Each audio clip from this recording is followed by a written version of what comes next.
Hey folks, you're Sean talking, and I have a question for you. Have you ever wondered what prehistoric cousins or related are modern animals? For example, the modern white rhinoceros. So today I'm going to talk about 6 of them. 6 prehistoric animals related to modern animals. So if you like this video, please subscribe, like, and share, and do whatever stuff that can support me. If you like this concept, leave a comment, and if you have an animal in particular that you want me to talk about, you can say it in the comments and I will do it part 2. So to begin, I want to present to you one of the largest mammal that have ever walked the earth. This is Prehistoric. So what is Prehistoric? So it's the ancestor of the white rhinoceros, and it lived in Eurasia, which was Mongolia, Kazakhstan, Pakistan, and India. And when I say it's the largest mammal all time, that was not a lie, because it was more than 8 meters long and have a weight of 15 tons. This is twice the weight of Tyrannosaurus Rex and 3 times a modern elephant. So I said it's the ancestor of rhinoceros.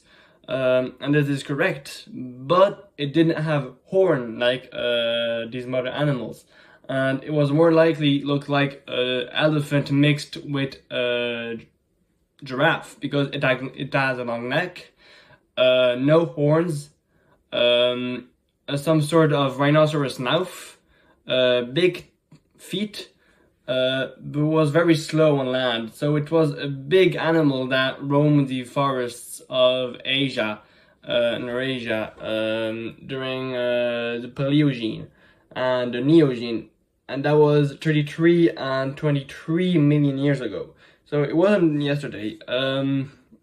And to compare of rhinoceros, there was more likely herbivore, and they had a long neck to reach the trees, similar to sauropods and dinosaurs like Brachiosaurus and Diplodocus. It also had a very thin skin, like the elephants and rhinoceros, and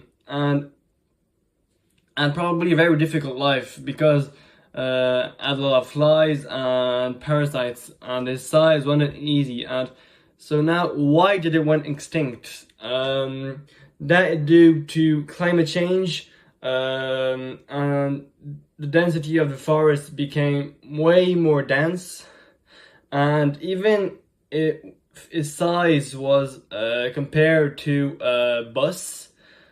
It didn't survive the change of nature, and it's also a very fascinating animal, because it's very alien-like. It's nothing like we have today. Basically, elephant body with giraffe neck and rhinoceros head without a horn. So yeah, it's kind of a species. And to move on, I want to go back to our friends, the Australians, because 15,000 years ago, which is not that long, the first humans appeared at a time. And I have 2 animals to talk about in this area, which is Australia. And the first one is Wanambi. What is Wanambi? If you all know, the largest snake that I've ever through the earth is Titanoboa. Well, Wanambi was another kind of large snake. It was a constrictor, which that mean it strangle its prey by surrounding them and eating them whole, like our modern pythons and anaconda. That's where I want to compare it to the anaconda, the green anaconda, which is the largest snake actual with the red-colored python. it lives so in Australia in some very hot desert and was discovered near some caves, which means or may think make us think that it lives in caves and in some very rocky area. Um, so it eats some mammals, little reptiles, and for a size comparison, it was 5 to 6 meters long. So it was a very large snake. And other question of how it went extinct, it was basically the ice area because it lived during the Quaternary, which is the area of, the same period than the mammoth. Um, so it was a large snake, like I said. It had some very large teeth, similar to anaconda. And to have a comparison to our snakes of today,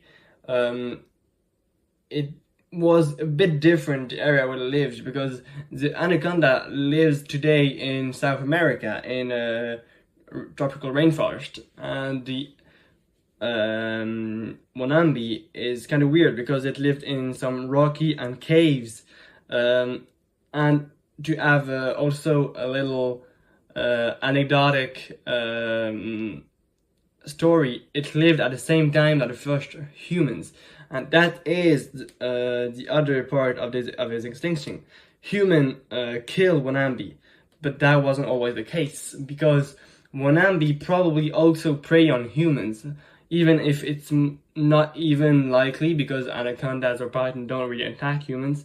But it doesn't surprise me if it already happened. And today, Wanambi was a symbol of big animal and like godlike because the first human thought it was like a god or a mythical creature, and it was basically a very very scary animal for the first humans, and that was nothing compared to another animal that lived in the same time in the same area, and was the ancestor of Komodo dragon, and this is Megalania. Megalania is a giant lizard, probably it is the largest lizard that have ever walked the earth, and it was the ancestor of, like I said, Komodo dragon. It was the size of a small car, so it was also a very, very large carnivore, probably even the apex predator.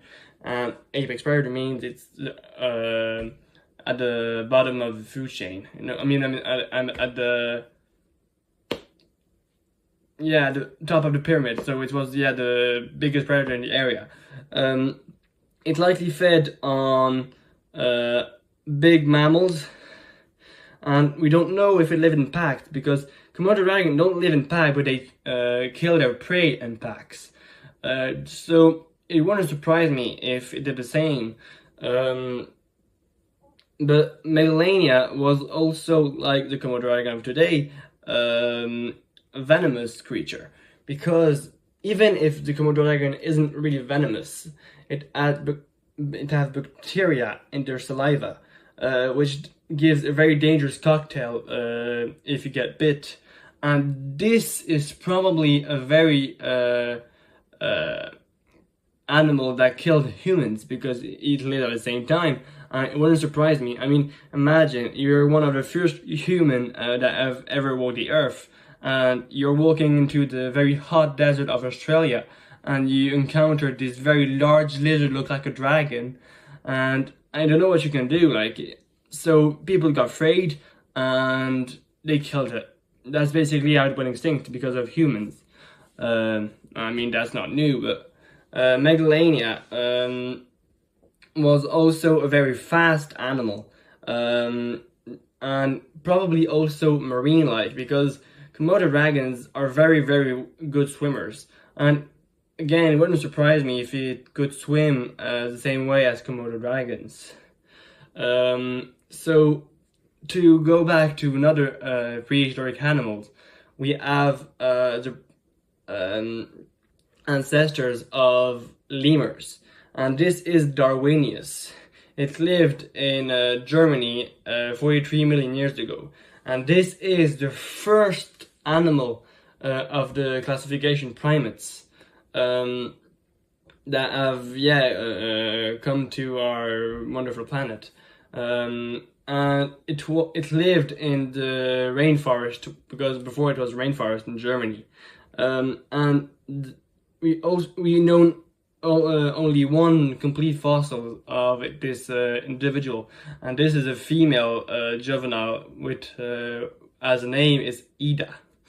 When we discovered this fossil, which was partially complete, a very complete and wonderful specimen, it was still almost like a baby. It still had this first tooth, not adult tooth, so it wasn't an adult specimen. And Darwinius, similar to our modern lemur, who lived in Madagascar, it was most likely arborical. That means it lived in trees, and like our primates had hands to replace our feet, and other very cool information. They add very weird teeth, and that serve to eat some fruits and very hard shells that can protect the fruit inside. And also, to compare to our lemur, it had a very long tail. And we don't know the color of Darwinius, even if we know it had a very large fur. It probably had a very colorful fur, especially for the males, for the females, because that's very common in nature. Darwinius was omnivorous, so it eats a very bunch of stuff that I could find: fruits, insects, even some little animals, and I wouldn't be surprised. And Darwinius is very still cool found for science, because it's the first primate. So we also know that it had some facial characteristic like humans. So that's a very close relative, even if it's not the same branch as us, like chimpanzees or gorilla. It's more related to lemur, which is our cousins, but it's still the same order, primates. So yeah, that was Darwinius with the lemur. And we're going now straight to Eurasia and Africa to meet the ancestor of the giraffe, even if it looks more like an okapi. If you don't know what's an okapi, it's the second giraffe animal that lives still today in the forest of Congo. It's a very weird animal that had a very long tongue. And this is, I want to present to you, Cybertherium. Cybertherium was a giraffe, even if the first bone, when it was found, we thought it was a deer, or even some sort of cow, or another ruminant, but it was more related to giraffe and okapi. It was a very weird animal, that's for sure, because it has some horns, very large, and to tell how weird it was, the horns of the Cybertherium was in a leer, I think. So it's not the same made that other horns in the animal kingdom. It was a very, very large mammal. It was more than 2, even I think 3 meters in height to the shoulder, and it also had the weight of basically almost a hippo, because it was 1 ton and 300, yeah, no, 1,300 tons. Sorry for the mistakes. And it ate like a giraffe of today in trees, and they grabbed the plants of the trees by surrounding it with our tongue, a very large tongue, I have to estimate. And the males, like I've said, had probably the biggest horns compared to females, and that for probably to show how strong and wonderful they are for the females. It lives in part of Africa and Asia. And Cyberium, when it was first discovered, was probably the weirdest found of paleontology. It was discovered in India. I know I said that, but this is the comparison of the today okapi.